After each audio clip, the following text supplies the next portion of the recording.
What's going on? Long time no picking video. I think we're due. I did about a 2 hour circuit at the flea market today. Just made one stop. And I made some great buys. I made some shiny buys.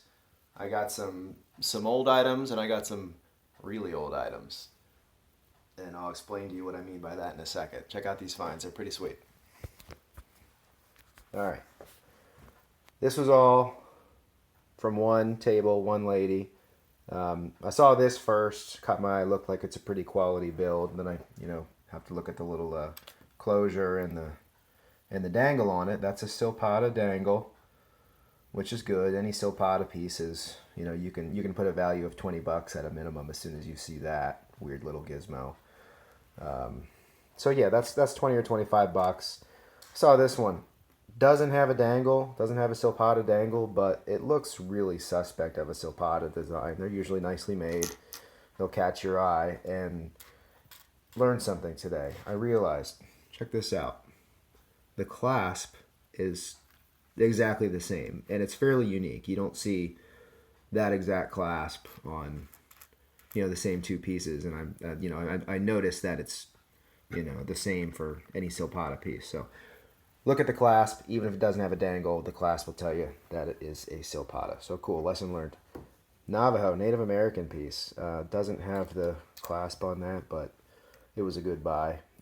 So all this, kind of a funny number, ended up at $21 for all three pieces.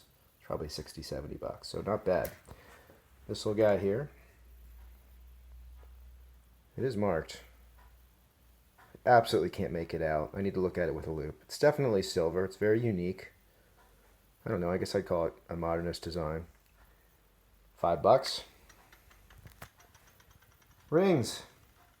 Those were $20. He wanted for the bag, and I either try to counter offer or sweeten the pot. And this time I decided to sweeten the pot. And I said, give me the charm and I'll give you the $20 bill. It's really a pendant. It's really nice. And it's very heavy for the size. Really good work, no chips or anything. It's hand painted on the enamel there. It is hallmarked right there. It's cool. So that's a good pick.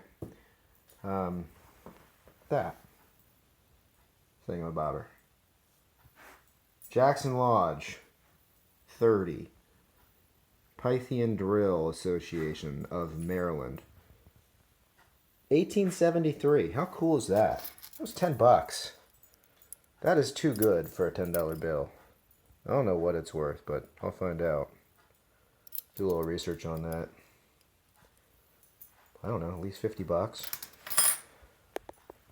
This is what I meant by really old. Shark's teeth. Find these at Calvert Cliffs. I'll buy them sometimes when they catch my eye, and I thought this was a nice little grouping. He wanted $5, which is steep, but that's all right. These are 8 million years old. I mean, if you like history, there it is. That's as old as it gets. It's 8 million to like 20 million or something. The top tooth is a hemipristis or a snaggletooth. That's an extinct tiger. That's an extinct sand.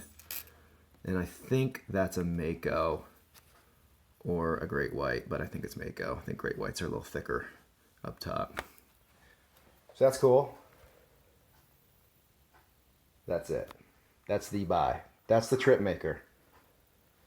And I really didn't even know when I was there. I did a cursory eBay lookup, and so I saw a couple for a couple $100. Thought, why not?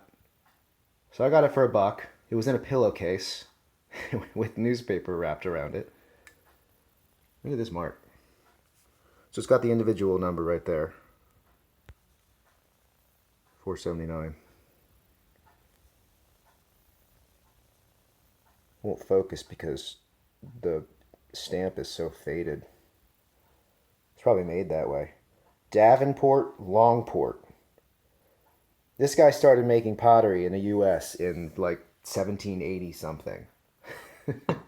That mark is apparently indicative of around 1820 or earlier, and it's supposed to be a pretty scarce mark. I couldn't find any examples on the market, any solds. So I don't know.